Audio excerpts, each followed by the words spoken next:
Assalamu alaikum. Welcome to our YouTube channel Guru of MCQs. अॼु असां सिंधी जा जेके मोस्ट इम्पॉर्टेंट MCQs आहिनि उन्हनि जे बारे में असां पढ़ंदासीं। जेके असां हिन पेज में जेके मोस्ट इम्पॉर्टेंट MCQs आहिनि उहे असां पढ़ंदासीं, बक़ाया असां उनखे लेफ्ट कंदासीं। पहिरियों सुवालु आहे त असांजो डॉक्टर नबी बख़्श बलोच असुल ज़िले सांगड़ जे ॻोठु जाफ़र लिगारी जो वेठल आहे। ॿियो सुवालु आहे त मुमताज़ मिर्ज़ा असुल हैदराबाद जो वेठल हो, हू वॾो नसर नवीस हो। टियों सुवालु आहे त मुमताज़ मिर्ज़ा जे ड्रामनि जे मजमूए जो नालो आख़िरी रात आहे।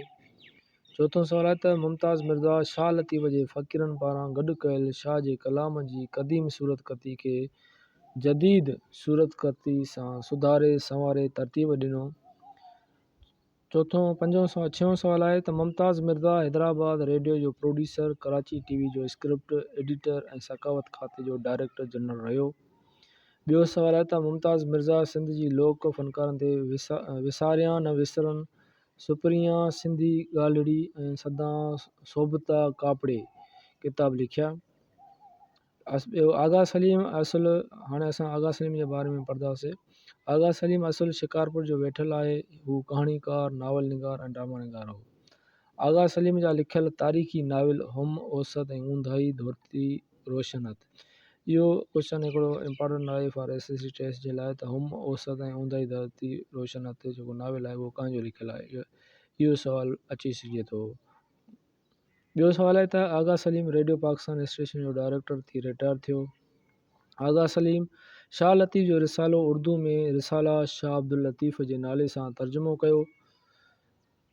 हाणे असां नसीम खरल जे बारे में पढ़ंदासीं। नसीम खरल जी कहाणियुनि जे मजमूअनि जा नाला शबनम शबनम, कंवल कंविल ऐं चोटियूं दर आहिनि। हमीद सिंधीअ जो असुल नालो अब्दुल हमीद मेमण आहे, हू कहाणीकार ऐं मज़मून निगार हो। अब्दुल हमीद मेमण जेको हुयो कहाणीकार ऐं मज़मून निगार हुयो। अब्दुल हमीद मेमण सिंधी असुल नौशर फिरोज़ जो आहे। अब्दुल हमीद मेमण सिंधी 1 यूनिट दौर में अदबी हवाले सां रूह रिहाण रिसालो जारी करे इल्मी अदबी तारीख़ अॻिते वधाई। इल्मी अदबी तारीख़, इहो सुवालु अची सघे थो त रूह रिहाण रिसालो कंहिंजो लिखियलु आहे, त अब्दुल हमीद मेमण साहिब जो लिखियलु आहे ऐं हुन कहिड़ी तारीख़ खे अॻिते वधायो, उहा अदबी तारीख़ हुई।